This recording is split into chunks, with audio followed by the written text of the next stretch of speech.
Hey everyone, welcome back to Corporate Decoder. Today SYF just filed an 8K, and I am seeing a major debt issuance that could impact the company's future. Quick note, this is not financial advice, just my take on public filings for educational purposes. Synchrony Financial is raising a significant amount of money through new notes, and we need to look at why and what it means for investors. Synchrony Financial, a big player in financial services, has just announced they are issuing new debt. This filing, a Form 8K, is like a public bulletin for important company news. The company is selling two types of senior notes, one set matures in 2030 and another in 2037. This is a substantial borrowing effort totaling $1.1 billion.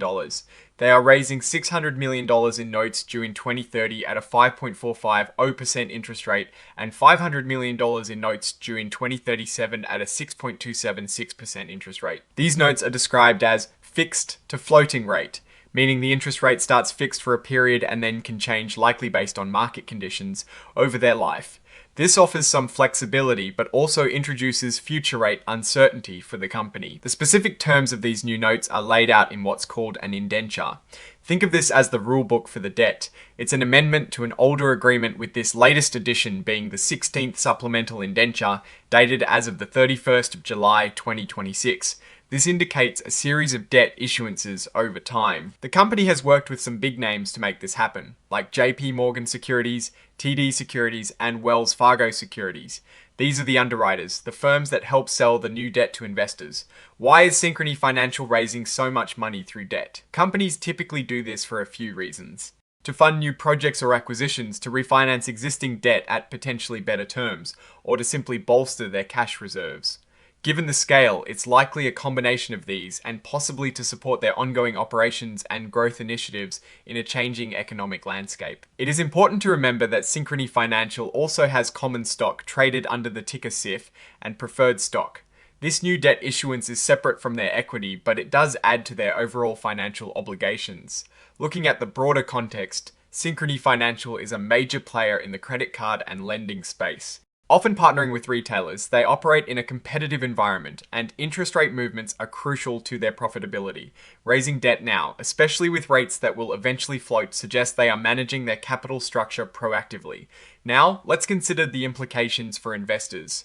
When a company takes on more debt, its financial risk increases. More of its revenue will go towards paying interest, which can reduce the profit available for shareholders or for reinvesting in the business.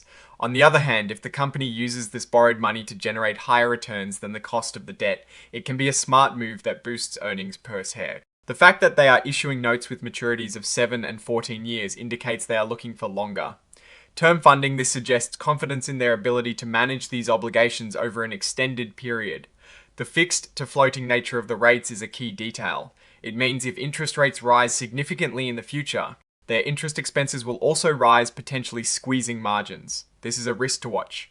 When we see companies like Synchrony Financial issuing large amounts of debt, it is a signal that they are actively managing their balance sheet. It could be a sign of confidence in their future earnings potential, allowing them to service this new debt. Or it could be a way to shore up liquidity during uncertain economic times. Without seeing the specific use of proceeds detailed in this filing, it is hard to be certain, but the sheer volume suggests a significant financial maneuver. This type of action is common in the financial services industry, where leverage is a key component of the business model. However, it always warrants a closer look at the company's overall debt to equity ratio and its ability to generate consistent cash flow to cover interest payments. What I am actually looking for is how this new debt impacts their interest coverage ratio and what plans they have to manage the floating rate component of these notes.